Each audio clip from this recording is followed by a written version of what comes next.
La parola alle istituzioni ed enti isontini. Il sindaco di Gorizia, Ettore Romoli. Oggi la città torna a essere al centro dei traffici internazionali del Corridoio 5 e questo grazie a questa arteria che oggi è stata inaugurata.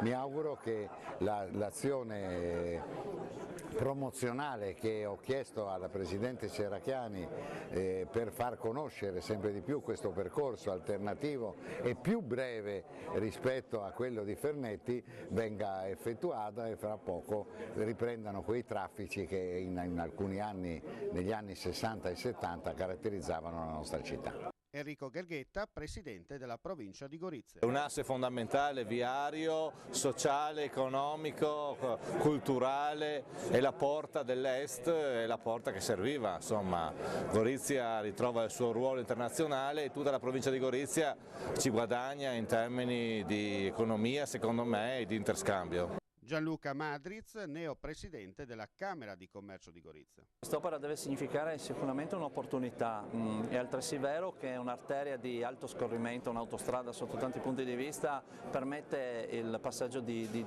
traffici, il passaggio di popoli e questo è un'occasione. Bisogna che questi popoli, che questi traffici, queste merci, questo commercio ritorni nel fulcro, nella città vera di Gorizia. Alenka Florinin, sindaco di Savogna di Sonzo. Diciamo che quest'opera indubbiamente è conclusa e questo ci fa molto piacere perché per quel che mi riguarda mi sono confrontata con questa problematica, diciamo così, tutto il mandato che sta adesso per concludersi, quindi è anche una mia soddisfazione vedere quest'opera conclusa.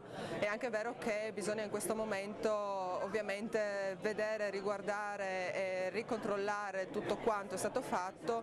Non ho dubbi sul fatto che sia tutto ad opera d'arte, ma indubbiamente sui ripristini e su alcune cose che devono ancora essere concluse. Franco Tomasini, sindaco di Gradisca di Sonzo. Dobbiamo tener conto che nella complessità dell'opera che è stato un intervento veramente all'altezza della situazione, moderno, agile, funzionale, di conseguenza riteniamo sicuramente un'opera positiva anche per il nostro centro. E infine Giampaolo Ristis, presidente della SDAG. Con l'autostrada teoricamente è un tubo lungo cui scorrono i camion e non hanno nessun obbligo a farla saltare, quindi bisogna avere la fantasia di trovare il modo di fermarli, cioè di essere un posto accattivante, un posto dove uno trova qualcosa di interessante, trova motivo della sosta.